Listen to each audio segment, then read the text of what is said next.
Assalamualaikum warahmatullahi wabarakatuh. Nepangkeun wasta abdi nyaeta Aldino. Jadi abdi bade ngaresensi hiji buku anu jejer bukuna nyaeta Nu Kaul Lagu Kaleon. Panulisna nyaeta R. Alfi. Nyaeta anu disingkat Rahmatullah Ading Afandi. Pamedangna nyaeta Kiblat diciptakan anu ka-4. Kandel bukuna nyaeta 100 kaca.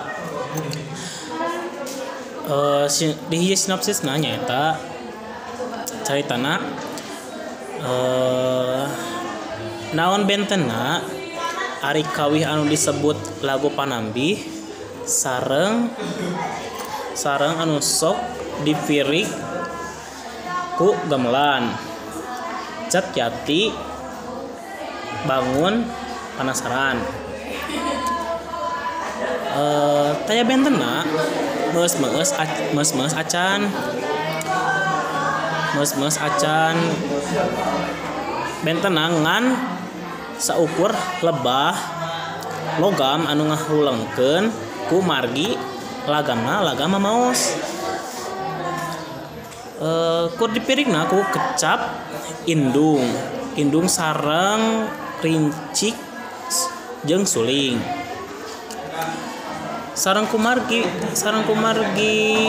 geus matuh sok dikantetkeun jeung kawih lagu Panambi. Tapi lagu kawih mah moal disebatkeun nembangkeun deui. Tapi tangtuna oge ngawihkeun. Sabalikna upami lagu kawih mah nu biasa na dipirig ku gamelan.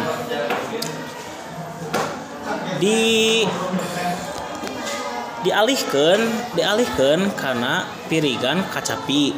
Pirigan kacapi sareng suling dihaluangkeun nganggo lagam nu mamaos. Harita kawih baris disebat nyaeta lagu Panambi sarta sadapurankeun jeung mamaos. Nu ngadengekeun teh unggutan bangun ngarti buku Nu Kaul Lagu Kaleon teh nyaritakeun tentang hiji mojang jeung bujang nu ngajarna diatur di akhir carita. Kacaritakeun hubungan silih pika cinta eta dua nonoman teh. Nah, ayeuna kalebihan dina isi ieu buku sareng kekuranganna.